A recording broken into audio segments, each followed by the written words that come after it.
వైవాహిక జీవితం, వివాహ జీవితం రెండు different subject. After marriage, before marriage.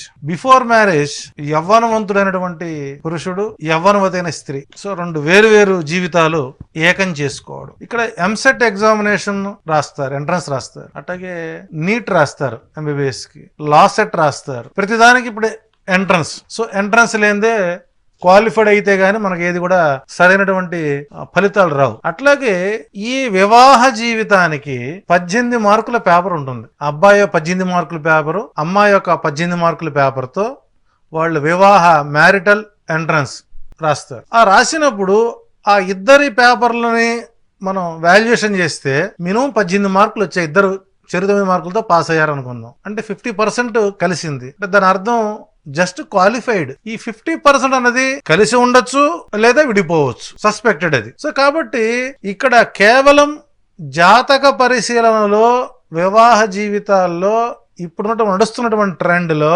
యాప్ల ద్వారా చూసుకుని లేకపోతే మ్యారేజ్ బ్యూరోలో వాళ్లే జ్యోతిష్లో నిర్ధారణ చేసుకుని రెండు జంటలను కలపడానికి కేవలం 18 మార్కులు వచ్చాయి కాబట్టి పాస్, మీరు పెళ్లి చేసుకోండి అని చెప్పేసి శనగ దీన్ని చేదుర్చుకుంటే చెప్పేసి పంపించేస్తున్నారు. ఇది టోటల్ రాంగ్ స్టెప్. కేవలం కంపార్టబిలిటీ మీద పెళ్లి చేస్తే అది 3 నెలలు ఉండొచ్చు, 3 రోజులు ఉండొచ్చు, 30 రోజులు ఉండొచ్చు, 3 సంవత్సరాలు ఉండొచ్చు, కానీ పర్మనెంట్ మ్యారిటల్ లైఫ్ మాత్రం ఉండదు. లేదు అసలు దీని మీద నమ్మకం లేదు అనుకున్నప్పుడు ఏవి చూడకుండా పెళ్లి చేసుకోవడం బెటర్. ఏదైనా ఇష్యూ వచ్చేటప్పుడు మళ్ళీ ఆ రోజు మేము జాతకాలు చూపించుకోలేదండి, ఇలా జరిగిందండి అని అప్పుడు వచ్చేటువంటి బ్యాచ్లు మనం చూస్తాం. ఇక్కడ వివాహ జీవితంలో ఒక్కసారి జరగాలి. గ్రహస్థితి గోచారం మొదలు రెండోసారి జరగాలి. ఇక ప్రతిసారి చేసుకుంటూ పోతే దాన్ని పెళ్లి అనరుగా, మళ్ళీ పెళ్లి మనం కూడా సినిమా తీసుకోవాలి, మళ్ళీ పెళ్లి సినిమా, దాన్ని సంసారం అనరు, దాన్ని ఇంకో పదం ఉపయోగిస్తాం. అలా జరగడానికి కూడా కొన్ని గ్రహాల కారకం అవుతాయి. అది కూడా మన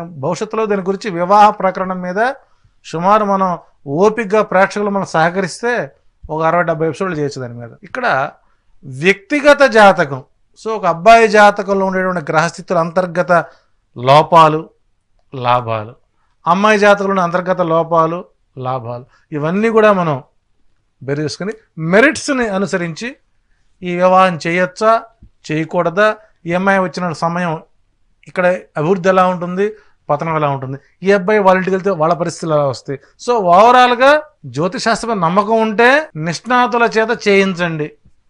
అసలు నమ్మకం లేదు, మీ దారి మీరు పోండి, ఇబ్బందులు వచ్చేప్పుడు రండి, ఇబ్బందులు రాకూడదని కోరుకుందాం. సో ఇక్కడ జాతక పరిశీలన అనేటువంటిది వ్యక్తిగత జాతకానికి 100% సపోర్ట్ చేస్తుంది.